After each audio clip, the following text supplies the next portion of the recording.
যে বন্ধুরা, এক ভাঁড় রস সকালে নিয়ে আসলাম।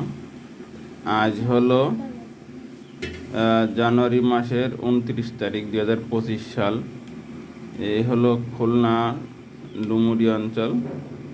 তো কাল আমরা শুনে আসছি যে রস যে গাছির বাড়িতে পরিবারের লোক বললো 250 টাকা করে ভাঁড়। আজ সকালে যখন গেছি তখন আমাদেরকে দেখে বললো 350 টাকা। তখন অনেক গাছির সাথে দর কষাকষি করে উনি শেষ পর্যন্ত 300 টাকা নিল এক ভাঁড় রস। তা 5 লিটারের একটু কমই হবে, রসটার মান একটু ভালোই আছে। তো 2025 সালে এখন রসের ভাঁড় যা 5 লিটারেরও কম নিল 300 টাকা। এখন কথা হলো, সরকারি চাকরিজীবীদের মহার্ঘ ভাতা বা যে কোনো সামান্য কিছু বাড়ালেই বাইরের লোকজন অনেক হইচই করে ওঠে। আমার কথা হলো, 15 বছর আগে এই রসের ভাঁড় ছিল মাত্র 70 থেকে 80 টাকা। সেটা আজ 15 বছর পরে 300 টাকা নিচ্ছে। এই ব্যাপারে কিন্তু কেউ তাদের ব্যাপারে কোনো, আমরা যারা সরকারি চাকরিজীবী বা পেনশনাররা আছি তারা কিন্তু হাউকাউ করে উঠি নাই, দিয়েই যাচ্ছি সমান তালে।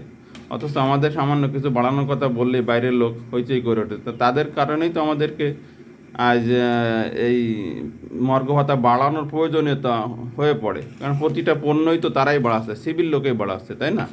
বেসরকারি লোকেই তো প্রতিটা পণ্যের মূল্য বাড়াচ্ছে। সেই পণ্যটা কিনতেই আমাদের বাধ্য হয়ে সরকার আমাদেরকে কিছু অনেক সময় মহার্ঘ ভাতা বা এই ধরনের প্রণোদনা বা যে কোনো একটা ভাতা দেওয়ার বাধ্য হয়ে পড়ে। সেক্ষেত্রে সামঞ্জস্য করার জন্যে তাদের কারণেই এগুলো করার প্রয়োজন হয়। কিন্তু কেন, আমার প্রশ্ন হলো যে যখনই আমাদের কিছু বাড়িয়ে সেটা সামান্যয় করার চেষ্টা করা হয়, যেখানে অনেক সরকারি চাকরিজীবী আছে, ঢাকা সহ চিটাগাং বা অনেক বিজি শহরে, অনেক ব্যয়বহুল শহরে মানুষের অনেক কষ্ট হয়, যাদের নিম্ন আয়ের চাকরিজীবী যারা তৃতীয় বা চতুর্থ শ্রেণীর। তো সেক্ষেত্রে তারা তো তাদেরও কিছু শখ পূরণ করতে তো নাকানি চুবানি খায়। তো তাদের কিছু সামান্য বাড়ানোর কথা বললে মানুষ অনেক হইচই করে ওঠে। তো সেটা আসলে ঠিক না। এখানে সব কিছুই একটা ব্যালেন্স বা বৈষম্যহীন সমাজ ব্যবস্থা সুন্দরভাবে চলে দেশের উন্নতির জন্য।